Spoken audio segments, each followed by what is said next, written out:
चलिए स्वागत करते हैं आपका आपके अपने विद्यालय आपके अपने परिवार आर.एस. अकेडमी में। जैसा कि मैं हूं राहुल और पिछली वीडियो में मैंने आपको बताया था कि कुछ दिन में हम कक्षा 9 का भी वीडियो बनाएंगे ताकि जो बच्चे हैं उनको समझाएं और ऐसे समझाएं कि थोड़ा गांव की भाषा उसमें मिली हो और हमारे जीवन में या हमारे रोज़मर्रा की ज़िंदगी से कुछ टॉपिक उसमें जोड़ करके समझाएं ताकि बच्चों को जल्दी समझ में आ जाए। तो देख रहे हैं कक्षा क्लास 9 यहाँ पर डाला गया है और क्लास 9 का पहला चैप्टर है द सेल, जिसको हम कहेंगे कोशिका, हिंदी में कहेंगे कोशिका। और सेल का मतलब आप वो घड़ी का सेल या बाजा का सेल या रिमोट का सेल नहीं समझेंगे। तो कक्षा 9 का बहुत ही इंपॉर्टेंट चैप्टर है, तो उसको हम आपको एक बार दोबारा समझाने का प्रयास करते हैं। तो देखेंगे सेल क्या होता है। सेल का मतलब ये होगा कोशिका, ठीक है। सेल मतलब कोशिका और बाकी काम की चीज़ें मैंने आप बोर्ड पर पहले से लिख दी कि ताकि मुझको ज़्यादा ना लिखना पड़े और आपको कम समय में बहुत अच्छे से समझा सकें, ठीक। तो सेल को शुरू करने से पहले इससे मिलता जुलता कुछ उदाहरण हम आपको समझाते हैं जो हमारे आपके सबके जीवन से मिलता जुलता है। जानते हैं हम सबके पास तो घर है ही, घर हो चाहे वो पक्के का हो या छप्पर का हो या कुछ पे टीना रखा हो, ठीक है। तो जैसे आपके घर में घर को बनाने के लिए खूब सारे ईंटें लगते हैं, ठीक है। तो ईंटा अलग चीज़ है कि निर्जीव है, ठीक है, निर्जीव है, हाँ ईंट है ये ईंट निर्जीव है। ठीक इसी प्रकार हाँ हमारी जो बॉडी है, हम हैं आप हैं कोई भी जीव है जंतु है, ठीक, उन सभी की बॉडी किससे मिलकर बनी होती है? कोशिका से मिलकर बनी होती है। तो आप इसको ऐसे समझना, अभी समझो कि कोशिका क्या है, कैसे क्या करता है ना। आप ऐसे समझो जो हम सबकी बॉडी है ईंट से बनी हुई है और वो कैसी ईंट है? वो जीवित ईंट है, मतलब सजीव ईंट से मिलकर हमारी आपकी सबकी ज़िंदगी बनी हुई है जो सजीव है, ठीक है। तो जानते हैं खूब सारी ईंट मिलकर के एक घर बनाते हैं, ठीक है, और उस घर में हम रहते हैं, ठीक है। हम रहते हैं, आप रहते हैं, सब रहते हैं, ठीक है। अब चीज़ इसमें हम समझाने के लिए और बताते हैं आपको। घर का मतलब उसमें बाकायदा कमरा भी होता है, खाना बनाने वाला होता है, अलग रूम होता है जिसको हम किचन कहते हैं, बेडरूम होता है, लिविंग रूम, मतलब कुछ भी अलग अलग कमरे बने होते हैं एक घर में, ठीक है। उसी प्रकार क्या होता है कि हमारे बॉडी के अंदर, ठीक है, अलग अलग फंक्शन कार्य करते हैं या बॉडी के या अंग के अलग अलग पार्ट पाए जाते हैं, ठीक, जो अपना अलग अलग काम करते हैं, ठीक है। जैसे है ना कि मान लो यहाँ एक कमरा पाया जा रहा है जहाँ पर पूजा होता है, एक कमरा पाया जा रहा है जहाँ पर सोना होता है ना। ठीक इसी प्रकार हमारी बॉडी में क्या होता है, कई सारे अंग पाए जाते हैं और जो अंग पाए जाते हैं उन अंगों का अलग अलग काम होता है, ठीक है। अभी हम आपको और समझाएंगे, ठीक है। अभी आप बस बात सुनिए और समझिए, बाकी हमारी जिम्मेदारी है आपको समझाने की, ठीक है। उसी प्रकार जो कोशिका होता है ना, कोशिका क्या होता है यहाँ पर उसका अगर आप परिभाषा जानना चाहेंगे तो लिखा था फंडामेंटल यूनिट ऑफ लाइफ, मतलब जीवन की मौलिक इकाई, ठीक, क्या है वो कोशिका है। अगर आपको और सरल भाषा में बताना चाहें तो हमारे शरीर की संरचनात्मक, क्रियात्मक और मूलभूत इकाई जो है वो कोशिका है, ठीक है। कोशिका से हम अस्तित्व में हैं या आप अस्तित्व में हैं, ठीक है। तो जानते हैं कैसे कैसे क्या बनता है कोशिका, आगे चलकर क्या करती है, उससे क्या बनेगा, कैसे कैसे क्या प्रोसेस होता है। तो देखते हैं, यहाँ पर हम आपको बताते हैं। जैसे खूब सारी मिलकर कोशिकाएं क्या बनाएंगी, ये हो गई कोशिका, ठीक है। ये खूब सारी कोशिकाएं मिलकर बनाएंगी ऊतक, ठीक, खूब सारे ऊतक मिलकर बनाएंगे अंग, उसके बाद खूब सारे अंग मिलकर बनाएंगे अंग तंत्र और खूब सारे अंग तंत्र मिलकर क्या बनाएंगे, शरीर। बात आ रही है समझ में, ठीक जी। वो जिस प्रकार बताए हैं, जिस प्रकार खूब सारे ईंट मिलकर के एक दीवार बनाते हैं, उसके ऊपर बाद में हम छत और ढालते हैं, एक घर बनता है, ठीक है। उसमें एक अलग कमरा होता है, ठीक, जिसको हम ऊतक कह रहे हैं, ठीक है। या फिर आप इसको ऐसे समझाएं, आपको आप ऐसे समझिए, घर को बनाने में ईंट लगता है, सरिया लगता है, सीमेंट लगता है, सब चीज़ लगते हैं, ठीक है। ऐसा तो है नहीं कि आप ईंट को अलग फेंक देंगे, आप गिट्टी मोरंग को अलग फेंक देंगे, सरिया को अलग फेंक देंगे और कह देंगे हमारे पास घर है, नहीं है, ठीक। इसको घर नहीं माना जाएगा, उसको एक बाकायदा व्यवस्थित करके एक जब रूप देंगे तभी हम उसको कह सकते हैं कि घर है, ठीक है। जैसे मान लीजिए ईंट जो हमारी है कोशिका है, ठीक, ये ऊतक जो है इसको मान लीजिए ये ईंट है, कोशिका ईंट है, इसको सीमेंट मान लीजिए, ठीक है। अंग को सरिया मान लीजिए, है ना। ऐसे ऐसे जितने भी पार्ट लगते हैं सबको मान लीजिए और बाद में सबको जोड़ करके घर बना दीजिए। ठीक इसी प्रकार है, खूब सारे कोशिकाएं मिलकर ऊतक बनाएंगे, खूब सारे ऊतक मिलकर अंग बनाएंगे और खूब सारे अंग मिलकर अंग तंत्र बनाएंगे और बाद में एक शरीर बनेगा जो हम हैं, आप हैं या कोई भी चीज़ है, ठीक, जो जिंदा है। अब पेड़ पौधे अलग हैं, उनके बारे में हम आपको बताएंगे।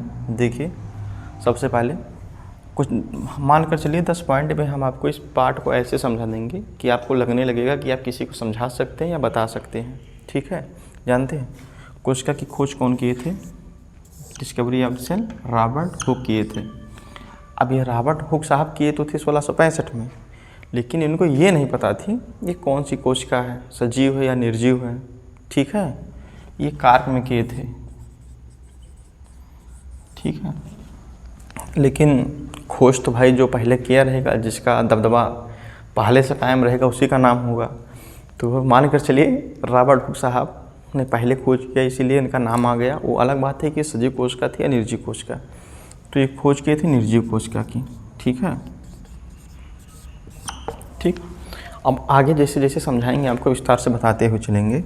और जानते हैं जब कोशिका आ गई, अब उसके बारे में भी तो किसी को बताना पड़ेगा। या जैसे गांव में होता नहीं, कोई चीज़ घटना हो जाती है या कोई बात हो जाता है तो एक दो लोग हीरो बनते हैं जो पूरी घटना को सब लोगों को बताते हैं, समझाते हैं, ठीक। वही काम कौन की?